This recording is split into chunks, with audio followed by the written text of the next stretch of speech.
With us is the Minister of Defense for Estonia. Thank you so much, sir, for talking to us. First of all, how do you see the collaboration in defense field with India? What are the ways we are talking about? Well, so far it has not been so big, but in last couple of years we see constant increase, and as we are establishing now the Defense Industry Park, we see quite a big interest from Indian companies who have found Estonian companies, and together we see that they want to invest into that Defense Industry Park. So we start choosing those companies in the early beginning of next year. And by April or May, we can already say that who are these companies from India who will invest to Defense Industry Park and establish joint ventures with Estonian companies. So Estonia is a very small country geographically, but you are investing a lot in defense sector, you are producing a lot of weapons, and you are helping Ukraine in a big manner. So do you think that Russia can be defeated militarily, or there would be a time when both the parties will have to sit on the dialogue table? Well, if Ukraine is beating at the moment Russia heavily, and Russia is losing their not only troops but also military equipment very quickly, and they cannot reproduce or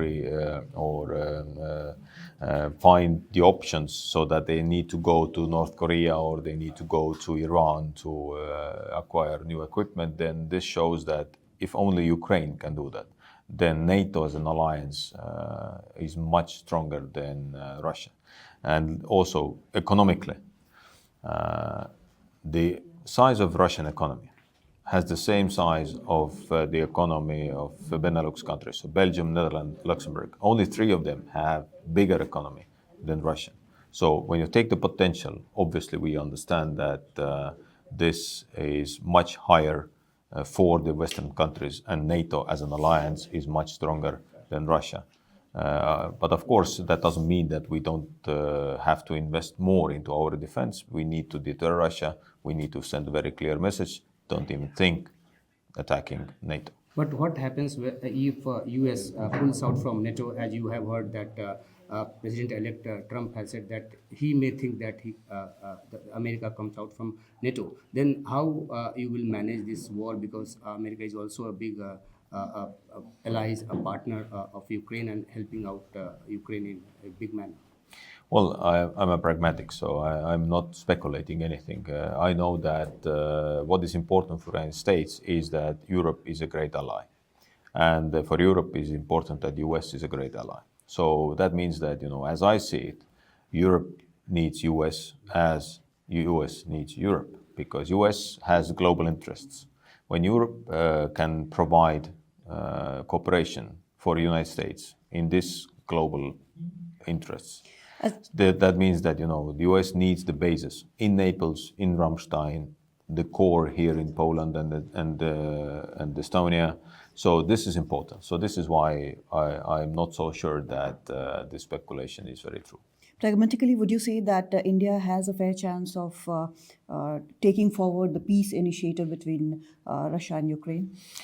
Well, first and foremost, we have to understand that when you talk about peace, then this peace can only be made together with Ukraine. Okay. Ukrainians have to be the ones who are saying that, yes, we are ready to negotiate. When they are not ready, we cannot push them. Yeah. Secondly, this peace can only be as a fair peace, so which means that Russia has to acknowledge these atrocities, these violations of international law, what they have committed in Ukraine. Thirdly, of course, we will never respect or we will never take this even under the consideration that Ukraine loses the territories, because the territorial integrity is the core basis of international law.